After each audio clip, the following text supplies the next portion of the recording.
Icebreaker speech. Thank you. Good evening, everyone, Mr. Toastmaster, fellow members, and the most precious part of our audience, our dear guests.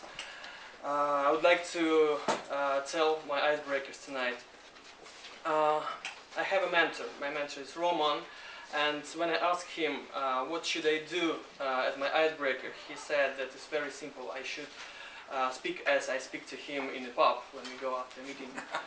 So it will be exactly the same, and I will try to do it right now. And I will start from saying hello. What usually we do in a pub, then I will take a pint, take a sip, and after I drink about a fifth of a pint and I fulfill my thirst, I will start speaking. And you're very lucky this time because I have a very strict time limitation as our timekeeper introduced, and you are not suffering for another 2 hours or a good part of it.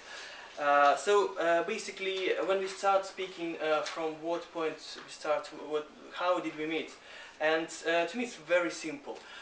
We could meet on airplane when I was going to Russian remote island Sakhalin or far northern city like Salihard, or we could meet on a tube while we were going to Canary Wharf to meet here at KPMG, or probably reading my blog in Russian about a student who lives in United Kingdom and trying to do his best of it.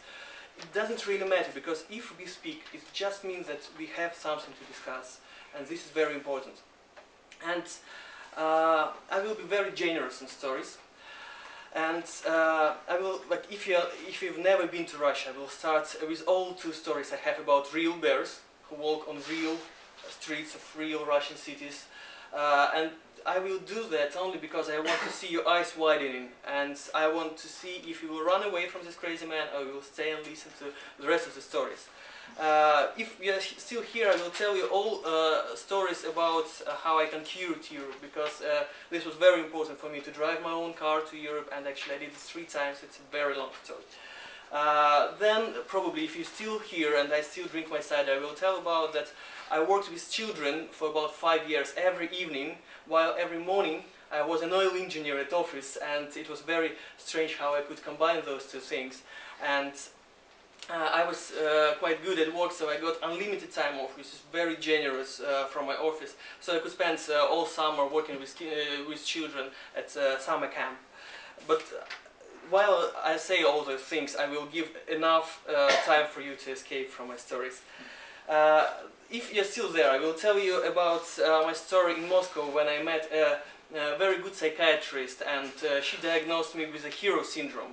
If you don't know what a hero syndrome is, a person who before going to bed is going and doing something heroic because just can't go to bed without fighting windmills.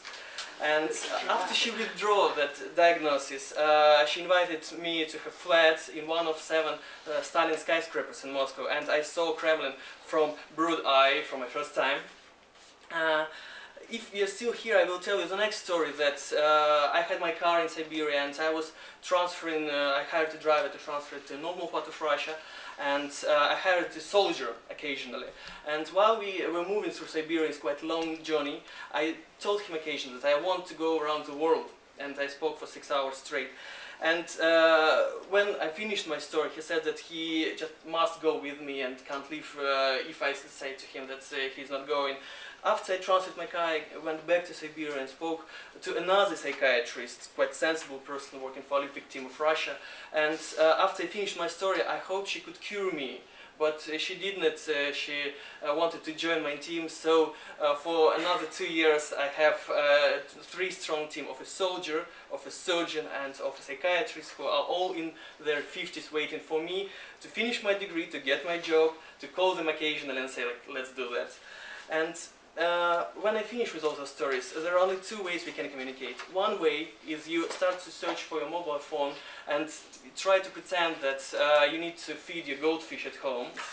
And another part which I would like, you will say, like, pause, like, do you want another cider? You will go to the bar, bring it, say, go on. So this icebreaker should have been about money. And I must admit that I wouldn't have enough of them.